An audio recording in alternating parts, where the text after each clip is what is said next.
Bonjour à tous, bienvenue sur ma chaîne si vous êtes nouveau. Je viens aujourd'hui pour répondre à 2-3 questions, essayer d'offrir quelques conseils pratiques pour tous ceux qui s'intéressent au voyage interdimensionnel. Personnellement, c'est une pratique que je pratique consciemment depuis 25 ans. Ce qu'il faut savoir, c'est qu'on est des créations. En tant que création, on a déjà le pouvoir de voyager dans l'univers. On est déjà des êtres multidimensionnels. Seulement, on n'a pas appris ça quand on était tout petit, donc on est connecté à une réalité linéaire. J'ai aussi écrit un livre je vais vraiment chercher à publier le plus vite possible.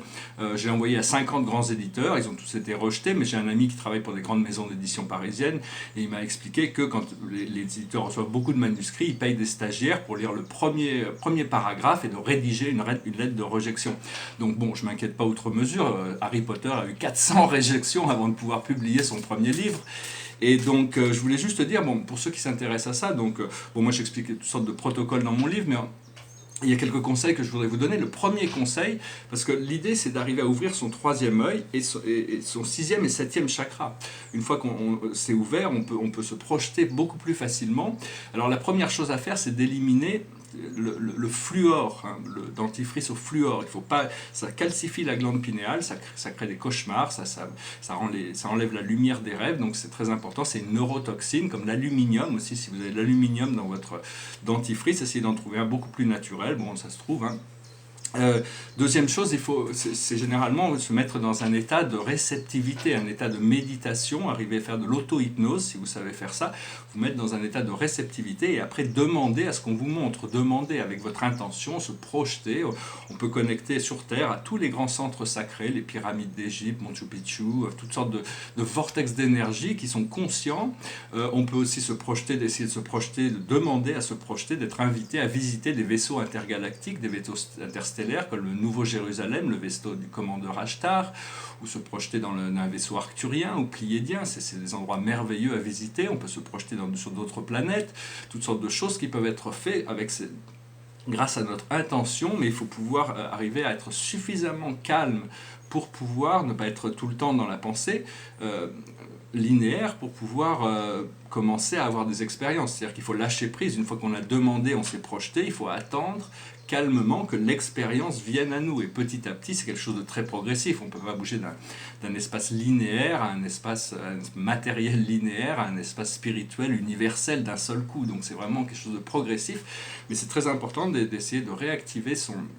Moi, il y a des initiations, il y a toutes sortes de techniques qui ont été proposées enfin, il y a toutes sortes d'initiations qui font pour ouvrir ces centres psychiques, hein. Après ça, chacun doit un peu trouver, chercher et trouver, mais sachez que c'est déjà là, c'est juste une question de, de d'avoir la conscience de savoir qu'on peut se projeter dans ces mondes.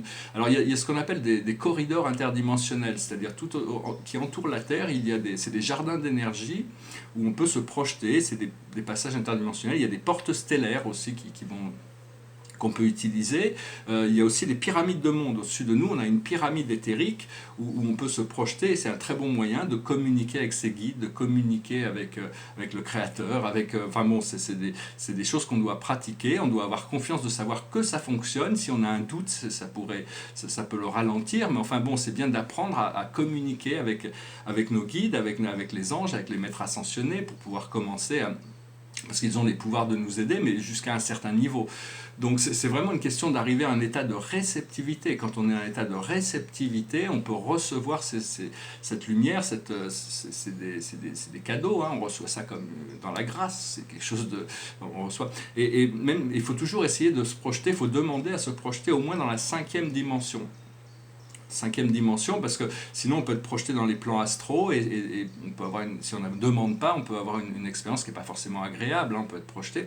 Donc l'idée c'est que même si on n'arrive pas, si on veut se projeter dans une planète qui est très avancée, on ne peut pas arriver forcément à avoir une vibration qui est résonante avec le plan, mais on sera envoyé dans un sous-plan astral qui correspond à l'endroit parfait pour notre expérience, où on peut être reçu, où on peut avoir ce confort de l'expérience. Alors il faut aussi payer attention à nos rêves. Les rêves sont des voyages interdimensionnels. Quand on rêve, on est dans la quatrième dimension, on n'est plus dans la troisième dimension. Donc le rêve est un moyen de communication entre nous et les plans supérieurs. Ça ne veut pas dire que tous les rêves viennent des plans supérieurs. Des fois on est obligé de libérer des choses on a besoin de libérer des choses négatives, et donc on a un cauchemar, ça nous permet de libérer ces choses négatives sans avoir un cauchemar qui se passe dans le plan terrestre. Mais il y a des rêves qui sont absolument fantastiques, et donc il faut reconnecter avec cette dimension, déjà cette dimension astrale supérieure, en demandant de connecter avec, invoquer, remercier déjà d'avance le Créateur, vos guides, pour vous procurer cette expérience, et puis attendez que de la recevoir. Hein. Bon, j'espère que ces petits conseils auront été intéressants. Je voulais juste venir faire je suis sûr qu'il y en aurait plein d'autres. Bon, mon livre sera bientôt prêt, ça explique toutes sortes de protocoles pour voyager en groupe, hein, parce que quand on est en groupe, c'est quand même beaucoup plus fort, on peut créer des véhicules beaucoup plus puissants pour se déplacer, et on se consolide notre énergie mutuellement. Mais bon, quand vous appelez un maître ascensionné comme Jésus, ou l'archange Michael, ou les arcturiens, les pléiadiens, ils vont vous assister, ils vont venir vous rencontrer à mi-chemin pour vous aider à vous élever. Donc c'est vraiment important de toujours appeler votre ange gardien et demander-lui de vous assister dans ce procédé, de vous donner une initiation, de vous préparer pour ça. C'est un petit peu bon, faut essayer d'être le plus clair possible. Au plus on est clair, au plus on peut voyager facilement dans l'univers. Si on a bu trop d'alcool, impossible, hein, on reste dans la tête. Hein. Donc il faut calmer l'esprit le plus possible pour rentrer dans une transe, une sorte de transe. Vous savez, rentrer en transe, c'est faire rentrer en hypnose, hein, dans l'état alpha de conscience, où on est plus connecté, on est connecté à notre monde intérieur, mais on est quand même conscient du monde extérieur. Donc il faut fermer ses yeux, hein, bien sûr, et rester suffisamment longtemps, parce que dès qu'on rouvre les yeux, on est reconnecté à cette matrice. Bon, après ça, je sais pas, ça dépend, tout le monde n'est pas au même niveau, hein, donc, dans mon livre, j'arrive à expliquer quand même, qui donne toutes les bases pour ça. J'espère bientôt pouvoir le publier.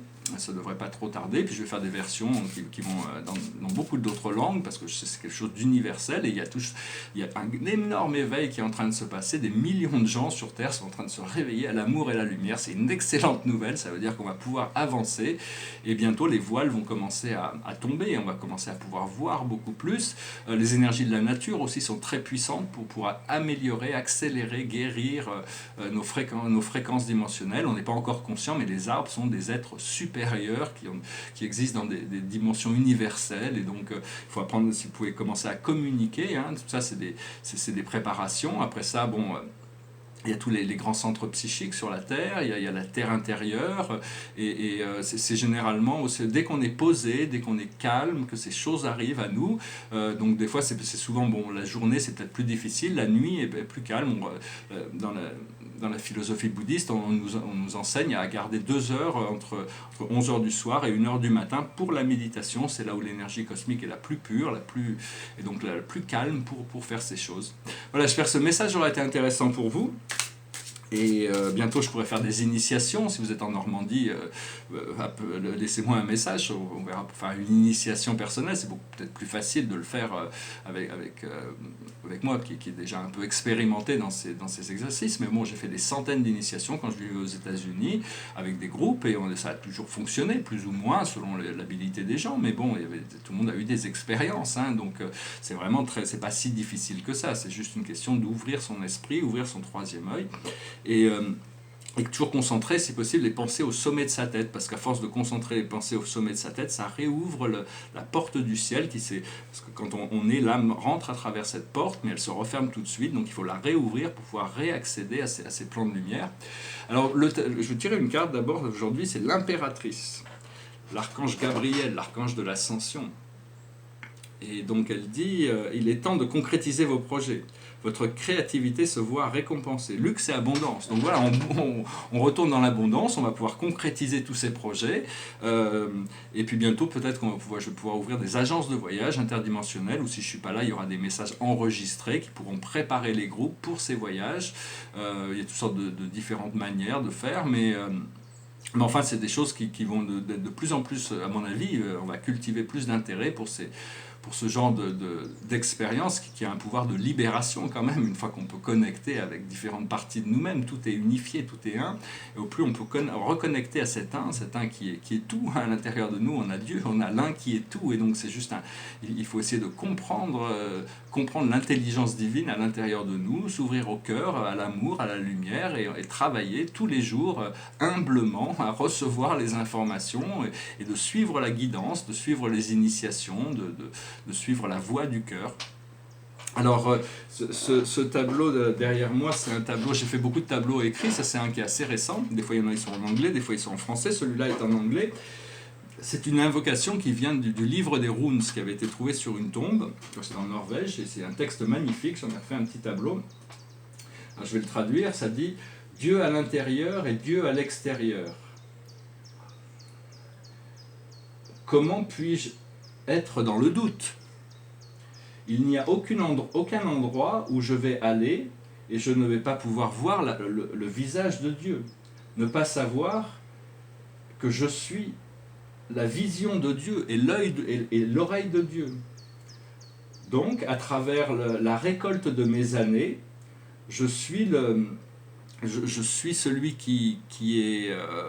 je suis le tisseur et le tissé. Je suis Dieu qui se déroule et j'appartiens à Dieu. Bon, c'est peut-être plus beau, le poème est peut-être plus beau en anglais, mais bon, c'est un tableau. Puis j'ai mis un Bouddha en dessous, là, qui est très souriant. C'est un tableau de 2015. Je vais finir par une petite chanson qui me passe encore par la tête, juste pour finir en musique. Hein, c'est la chanson d'un film que je vous recommande, si vous ne l'avez pas vu, c'est le Magicien d'Oz. C'est un film qui est encodé avec toutes sortes de codes sur la vie et la vérité et la réalité spirituelle. It goes like this.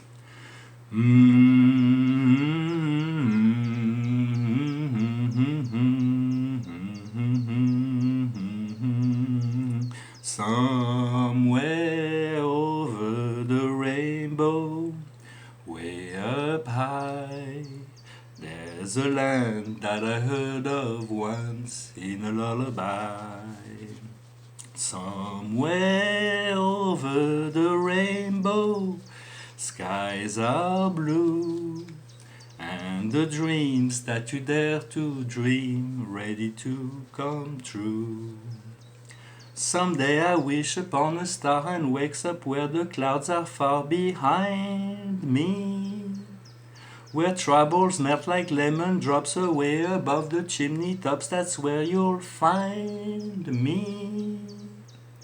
Somewhere over the rainbow, bluebirds fly, birds fly over the rainbow. Why then, oh why can't I? If happy little birds fly beyond the rainbow, why, oh why can't I?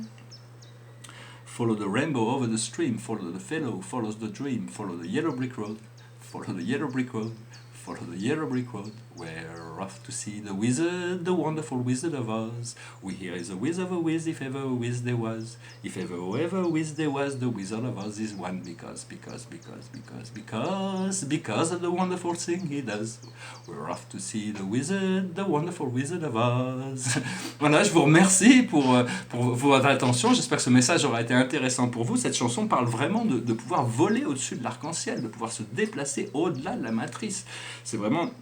Et on s'apercevra qu'en suivant cette route qui mène au cœur, on va découvrir le magicien derrière le voile, et on va découvrir l'âme divine. Et donc c'est nous, c'est la reconnexion avec cette magie, ce pouvoir de la magie que l'on a. Il y a toutes sortes de codes dans ce film, je vous recommande de le voir. Je vous remercie beaucoup, je vous souhaite une excellente journée, je vous dis à bientôt. Namasté.